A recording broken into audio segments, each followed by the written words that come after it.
Hi, I'm Joyce. Today we're going to break down the 3-bedroom layout units in River Modern and what I would actually buy in this project itself. Okay, so River Modern is going to be launched on 7th of March 2026, and this is one of the launches where you can either make a very smart move or overpay on day one because everyone is really excited about the river views. So this is what River Modern really is, developed by Coco Land. There's 2 towers of 36 stories each, 455 units, directly connected to Great World MRT. It has 3 things that are hard to replicate: direct river facing, Kim Seng Park is right in front, and your MRT at the doorstep, which the other CCR launches in 2025 does not have. So most of these projects actually give you 1 or 2 of these features, but River Modern gives you all 3. So if we look at the unit mix of River Modern itself, we'll know that Coco Land is actually targeting a lot of owner-occupiers rather than investor-focused project, because we don't actually see 1-bedroom unit type in this project itself. So what does this mean for you as an investor? For owner-occupied projects, these projects will generally age better, they have less panic selling at TOP, and the prices will actually maintain more steadily. But if you're looking for a quick flip, this is not an OCR flipping play. This is more of a long-term asset hold that will probably give you good returns in the next 6 to 8 years. So let's look back at 2025 River Valley launches and what we can actually learn from them. We have already 3 case studies nearby: Promenade Peak, Zion Grand, as well as River Green. What did we actually learn from them? RCR projects, about $10 per square foot per floor increment. For CCR projects like River Green, we had $15 to $16 per square foot per floor increment.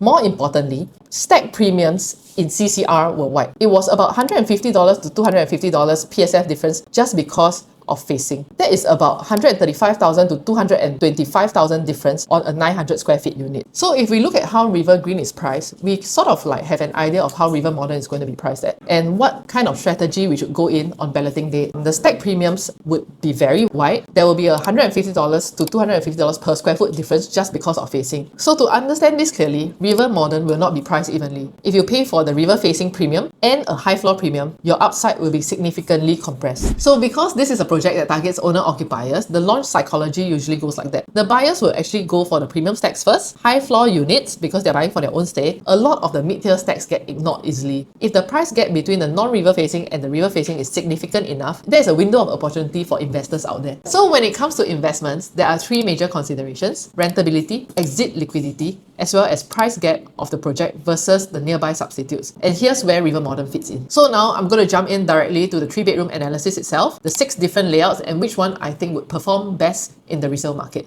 So my top pick for this development would be the 904 square feet C4 type layout. It has an enclosed kitchen, wider landscape frontage, kitchen window, and sliding door. The balcony is also usable like a yard. This is the most efficient layout under 1000 square feet. Why it wins? The enclosed kitchen matters in CCR rentals. If this layout is available at 3300 PSF or below, it's a no-brainer for me. However, if it crosses the 3350 PSF mark, that would be my walkaway price. And if the pricing is too close to the type C5 unit, 1098 square feet, then I may consider that on a low floor instead. So now looking at the 893 square feet, which is the C3 type layout, this is one of the 2 strong investor layouts. The flex rooms give you the option of study, nursery, helper's room, storage, or a work from home office. And this is how modern families actually live. It feels bigger than the 829 square feet because of its livability, but as an investor, flexibility equates to resale strength in the resale market. But here's the rule: only buy C3 if it is meaningfully cheaper than C4. So looking at the C1 layout, this is the 797 square feet. This is the compact 3-bedroom, open kitchen,